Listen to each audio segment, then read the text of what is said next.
and welcome to the programme. Now, recently, relations between Ukraine and Poland have somewhat soured as both countries clash over history.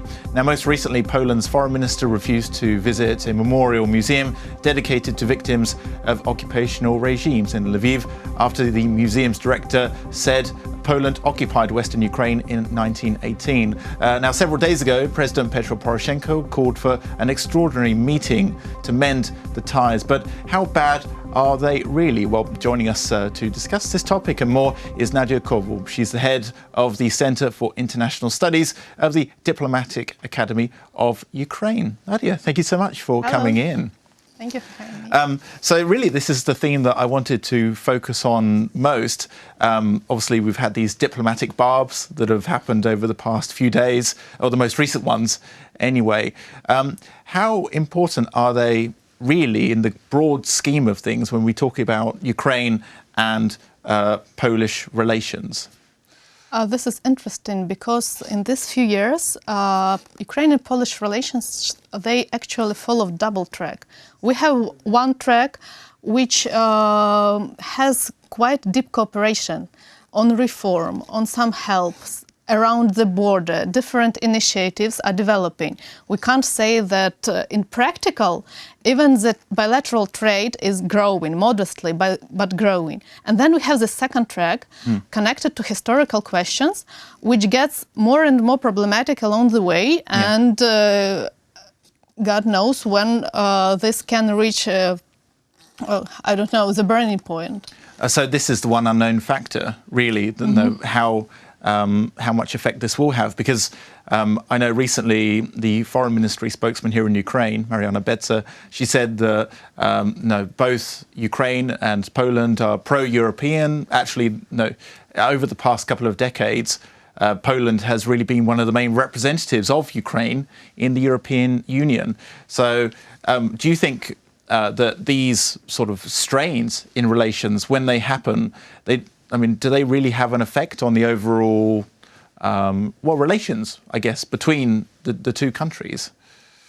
I think that up to the present moment, they didn't hinder these relations that much, because we used to have this very productive cooperation.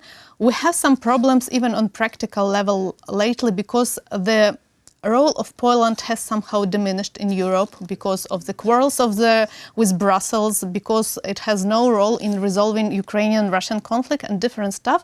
But still, it's very positive, very vibrant, very active relationship. But as this historical conflict grows stronger, it becomes dangerous because it can break this logic and tear the relations apart on many different levels. And that is why I think the Minister of Foreign Affairs and other officials of Ukraine, President, Minister of Foreign Affairs, they always try to take this reconciliatory mood. No, we all share the same values. No, let's take the consultative committee and talk a bit more. Like, they try to make it stop. Yeah, and you could argue so does Poland as well, because I read the president of Poland, Andrzej Duda, is due to visit Ukraine in December. They're going to talk about the sort of war in eastern Ukraine and other topics as well. But I know you're an expert in foreign policy and these matters. So I think it's actually interesting to ask you, what do you think, or in fact, I'll rephrase, how much of an effect has the Law and Justice Party in Poland really had on relations? Obviously, they're eurosceptic, certainly compared to the last leadership that was in Poland. How do you see that party in Poland sort of changing relations between Poland and Ukraine? Do you think that slowly they'll move away from Europe and away from Ukraine, or how do you see things in the future? I would say the government of Law and Justice Party, when it put so-called historical policy at the center of bilateral relations, they tried to change the essence of bilateral relations and the focal point of what should be discussed in bilateral relations. And now they're trying to make certain conditionality. Yeah. What sort of conditions, actually? Now it's more for rhetorics, how should we treat the history? We have this very famous document by the Polish parliament about genocide committed by Ukrainians on Poles in the years of Second World War, which Ukrainian party does not agree to such terms. Yeah. And we have so many lesser spats on historical questions, ending with this visit of Minister Waszczykowski to Lviv and him protesting to ever designate the Polish period in Lviv as the occupation. And this so-called patriotic reasoning is very important also for the internal legitimacy of the government in Poland. Actually, I wanted to ask you about this because often, a lot of the time, these politicians, play to their home audience almost. If they appeal to their audience in Poland, then it's important for them ahead of new elections or whatever else is coming up in the calendar. So do you think this is the case in Poland, where you have these officials who are, stoking tensions, I guess? Do you think they're actually doing it just to benefit their own popularity at home? That's one of the dimensions to this problem, because the party, it's not a very unitary party. It has more liberal wings, it has more conservative wings.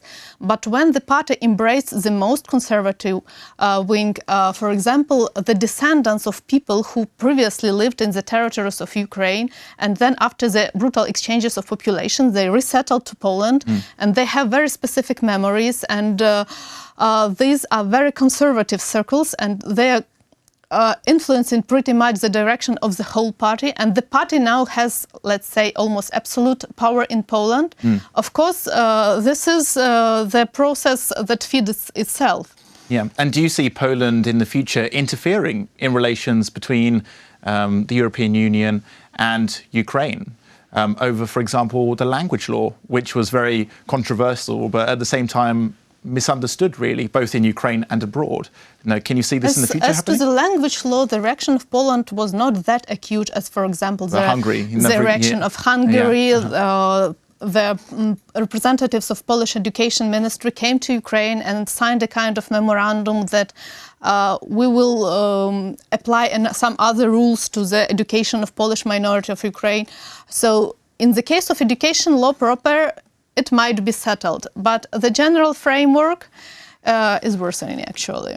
Yeah, really? Yes, I am afraid that we are going to a kind of a crisis in our bilateral relations. You think so, yeah? And what would that mean, though, if there was a crisis in bilateral relations? What sort of effect would that have? Because there's tens of thousands of Ukrainians, for example, working and living in Poland. Do you think? Not tens of thousands, it's probably more, actually. No, hundreds of thousands. More. Yeah. It's almost 1 million, because it's very huge migration. And it has also been used for Poland internal purposes, and even in its relations with Brussels, because some Polish officials told that we have refugees in Poland. We have non-military Ukrainian refugees, which are actually not the case, but still that was the idea, not to accept, for example, refugees from the Middle East. But even in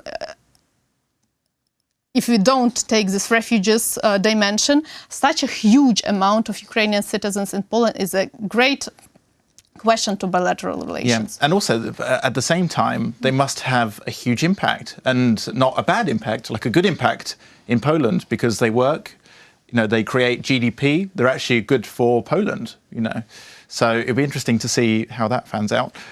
Well, thank you so much for coming into our studio, Nadia. And thank you. We'll see how these relations pan out in the future.